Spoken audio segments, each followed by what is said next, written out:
नमस्कार मित्रांनो. 27 ऑगस्टला इंडियन रिसर्च असोसिएट्सने बजाज फायनान्सवर 6,700 ते 6,500च्या रेंजमध्ये स्ट्रॉंग बायचा कॉल इनिशिएट केला आणि त्यानंतर फक्त 5 ट्रेडिंग सेशनमध्ये हा स्टॉक जो आहे 13.5% वाढलेला आहे. तर समजून घेऊया या कॉलच्या रेकमेंडेशनच्या मागची कारणं काय आहेत. तर सगळ्यात पहिलं कारण आहे आउटस्टँडिंग फायनान्शियल परफॉर्मन्स. या लिडिंग एनबीएफसीने मागील 5 वर्षामध्ये ॲव्हरेज 26% सेल्स ग्रोथ आणि 32% EPS ग्रोथ जनरेट केलेली आहे. दुसरं कारण आहे स्ट्रॉंग मार्केट पोझिशन. तर आजच्या तारखेला तुम्ही पाहिलंच असेल, बऱ्याच बँकिंग कंपन्यांना डिपॉझिट जनरेशनमध्ये बरेच चॅलेंजेस फेस करावे लागत आहेत. तिथे बजाज फायनान्स एनबीएफसी क्षेत्रात आघाडीवर आहे. त्यांचे डिपॉझिट बुक 26% वाढून जवळपास 63,000 कोटींवर गेले आहे, जे त्यांच्या मजबूत लेंडिंग मार्केट पोझिशनला दर्शवते. तिसरं कारण आहे पॉझिटिव्ह मॅनेजमेंट कमेंट्री.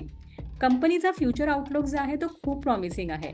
मॅनेजमेंटला आशा आहे की नेट इंटरेस्ट मार्जिनमध्ये ऑक्टोबर क्वार्टरपर्यंत स्टेबिलिटी पाहायला आपल्याला मिळेल आणि second half of the financial year म्हणजे ऑक्टोबर पासून क्रेडिट कॉस्टमध्ये सुद्धा सुधारणा होईल. टेक्नॉलॉजी ॲडव्हान्समेंट आणि डिजिटल एंगेजमेंटवरती लक्ष केंद्रित करून बजाज फायनान्सने त्यांच्या अपवर्ड ट्रॅजेक्टरीला कायम ठेवलेलं आहे. चौथं कारण इथे रेकमेंडेशन देण्याचं होतं एक्सपॅन्डिंग बिझनेस होरायझन. तर आरबीआयने ई कॉमर्स आणि इन्स्टा EMI कार्ड लोनवर असलेले निर्बंध हटवल्यामुळे बजाज फायनान्स आपली पोहोच वाढवत आहे आणि त्यांनी फक्त Q1 मध्ये 1,10,00,000 लोन्स बुक केले आणि अराउंड 45 लाख नवीन ग्राहक जोडले आहेत. तर अशा स्ट्रॉंग फायनान्शियल असणाऱ्या, स्ट्रॉंग ग्रोथ प्रॉस्पेक्ट एक्झिबिट करणाऱ्या आणि मॅनेजमेंटच्या स्ट्रॅटेजिक मूव्हमुळे हा स्टॉक इतका चांगला परफॉर्म करत आहे.